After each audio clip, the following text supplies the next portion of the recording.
Good morning, सुप्रभात, आप सभी को नमस्कार।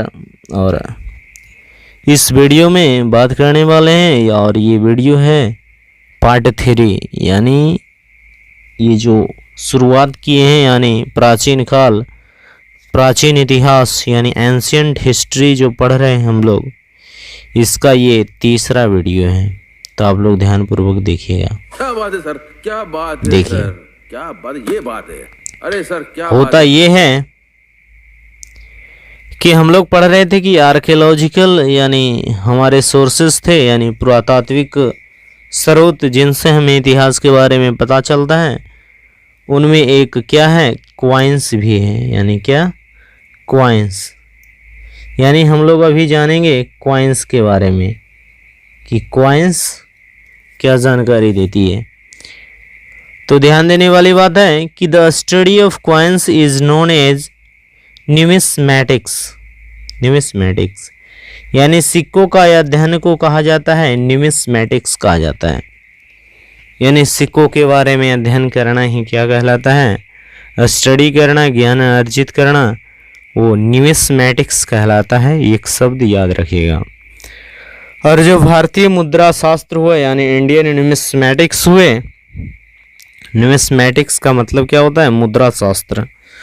तो भारत का जो हुए यानी फादर ऑफ इंडियन न्यूमिस्मैटिक्स किन्हें कहा जाता है, तो भारतीय मुद्रा शास्त्र का जो फादर है वो कौन है, जेम्स प्रिंसेप हैं। कौन है, जेम्स प्रिंसेप। ध्यान दीजिएगा, ये भारत में सबसे जो ओल्डेस्ट कॉइन है, कौन कॉइन है, सबसे ओल्डेस्ट कॉइन यानी प्राचीनतम सिक्के जो चलाई गई थी वो लगभग 6वीं शताब्दी ईसा पूर्व में, 6वीं शताब्दी ईसा पूर्व में, यानी ये बहुत ही पहले चलाई गई थी, लगभग 6 सेंचुरी बीसी में। और उन सिक्कों को कहा जाता था आहत सिक्के, आहत सिक्के कहा जाता था, या इसका दूसरा नाम पंचमार्क कॉइन भी था, पंचमार्क सिक्के। और हम लोगों को ये फाउंड कब किया गया, ये पता लगाया गया, यानी हम लोगों को ये जानकारी मिली लगभग 18वीं शताब्दी में। और ये आहत सिक्के जो हुआ करते थे सिल्वर और कॉपर के बने होते थे। आहत सिक्के क्या चीज़ के मिलकर बने होते थे, सिल्वर और कॉपर के मिलकर बने होते थे। तो इन सिक्कों का जो फाउंड किए यानी खोज किए, वो कब किए, 18वीं शताब्दी में इनका खोज हुआ। करने वाले कौन थे, तो कर्नल कोल्डवेल थे। कौन थे, कर्नल कोल्डवेल, जो कहाँ पर खोजे, कोयम्बटूर के तमिलनाडु में खोजे। कौन खोजे, कोयम्बटूर यानी तमिलनाडु के कोयम्बटूर में भारत के जो थे यानी सबसे प्राचीनतम सिक्के खोजे गए, जो लगभग कितने वर्ष पुराने थे, यानी हमारे 6वीं शताब्दी ईसा पूर्व, यानी बहुत पुराने थे, लगभग ईसा मसीह के जन्म के 600 वर्ष पहले थे।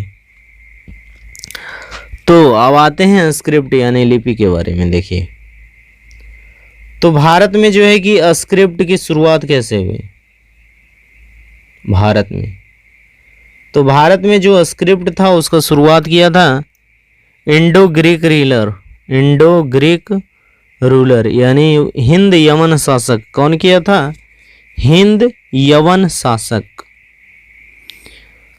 और ये जो शुरुआत किया था, तो पहले क्या हुआ करता था कि हिंद यवन शासक जो किया था ये कॉइन्स पर पिक्चर ऑफ द रूलर्स बनाया करता था, शासकों के चित्र बनाया करता था। तो स्क्रिप्ट की शुरुआत जो है, सर्वप्रथम जो है स्क्रिप्टिंग, कॉइन पर स्क्रिप्टिंग करना शुरुआत हिंद यवन शासक ने लिपि की शुरुआत की। ठीक ना, आगे हम लोग इसी पर थोड़ा बात करते हैं। बात करने का मतलब ये है कि फर्स्ट, ध्यान दीजिएगा, कि फर्स्ट गोल्डन कॉइन, सर्वप्रथम जो स्वर्ण सिक्के चलाए गए वो किसके द्वारा चलाए गए, तो इंडो ग्रीक्स एम्पायर हुए यानी हिंद यूनानी शासक हुए जिसका नाम मिनांडर था। तो मिनांडर के द्वारा सर्वप्रथम स्वर्ण के सिक्के चलाए गए।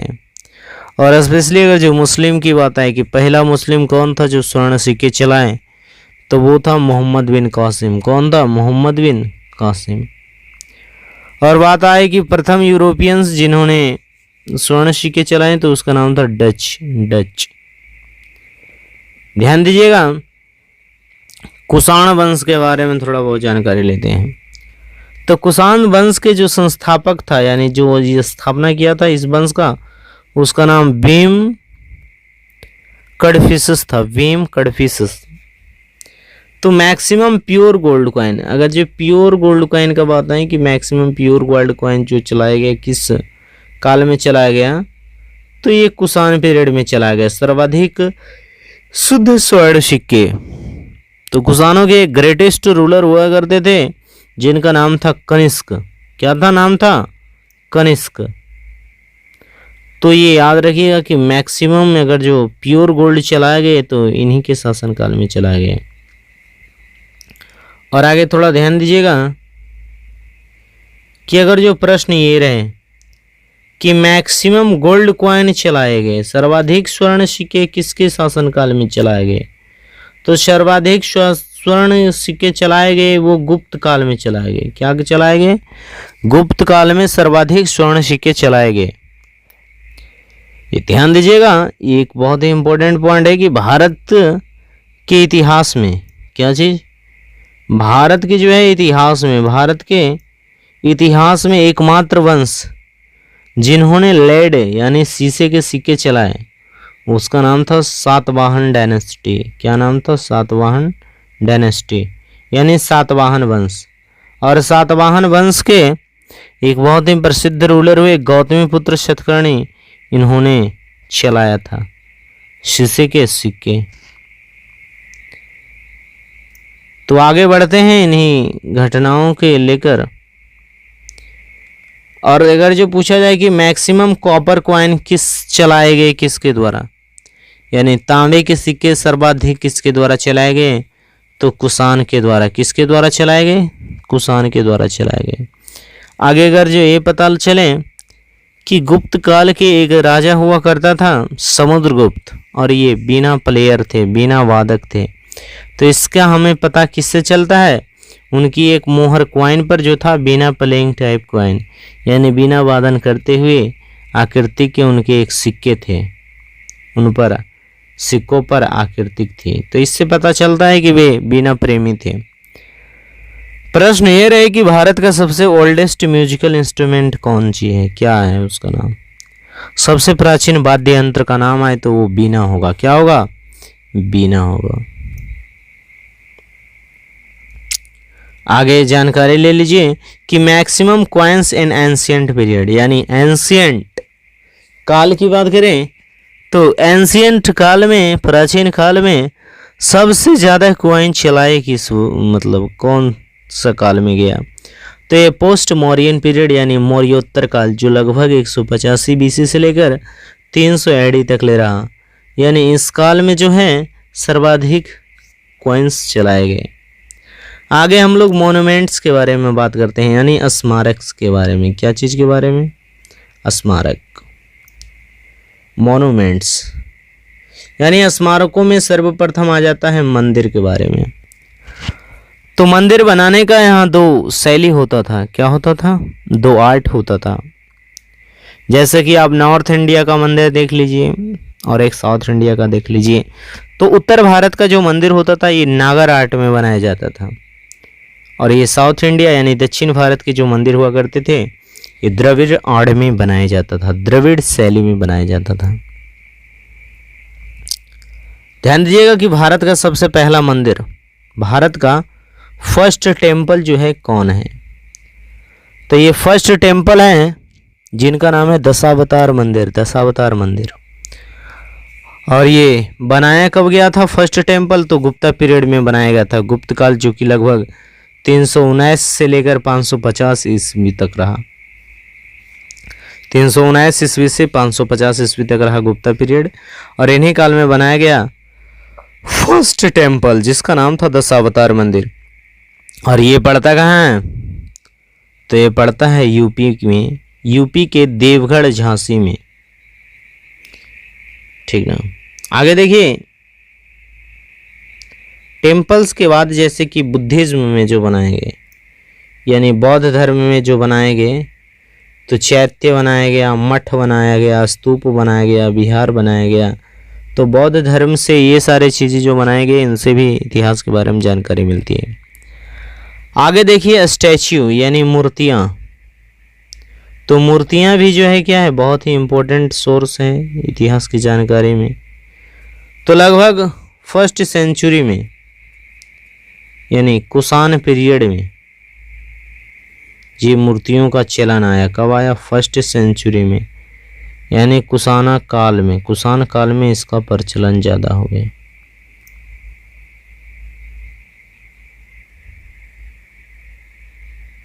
ध्यान दीजिएगा कि कुषाण काल में तो इसका प्रचलन ज़्यादा आ गया, यानी 1st सेंचुरी में।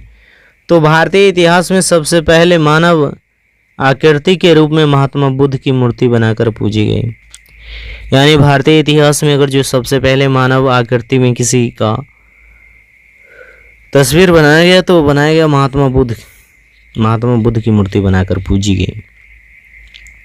जो बुद्ध की मूर्ति बननी थी वो आमतौर पर 2 शैलियों में बना करता था, यानी मूर्ति की 2 शैली थी। एक था गंधार, यानी जो ग्रीक आर्ट था, यूनानी शैली था, और एक मथुरा यानी मथुरा शैली। तो सबसे पहले बुद्ध का जो मूर्ति बना था वो मथुरा शैली में ही बना था। किस शैली में बना था? मथुरा शैली में। 1st स्टैच्यू ऑफ बुद्धा, यानी बुद्ध के सबसे पहला मूर्ति। तो अब समझने का प्रयास करेंगे कि आखिर ये जो 2 शैली है, एक गंधार है और एक मथुरा है, इन दोनों शैलियों में थोड़ा अंतर क्या है। तो देखिए, गंधार और मथुरा शैली में अंतर क्या हुआ करता था कि गंधार शैली जो था, इनकी जो ज़्यादातर जो यानी मूर्तियाँ मिलती है वो ज़्यादातर ब्लैक हुआ करती थी। क्या हुआ करती थी? ब्लैक हुआ करती थी, काला हुआ करती थी। क्या हुआ करती थी? इनकी मूर्तियाँ जो हुआ करती थी ज़्यादातर काला हुआ करती थी। क्या हुआ करती थी? काला हुआ करती थी। और ये मथुरा शैली की जो मूर्तियाँ हुआ करती थी ये कलर्ड हुआ करती थी, कलर्ड वाइट, ज़्यादा उजला हुआ करती थी। और इनमें अंतर एक बात का ये था कि आँख कान सामान्य से बड़ी दिखाई पड़ती थी, और ये जो होता था नॉर्मल, जैसे मन का होता है वो होता था, नॉर्मल आँखें होती थी। तो ठीक है, फिर मिलेंगे नेक्स्ट वीडियो में, तब तक के लिए धन्यवाद।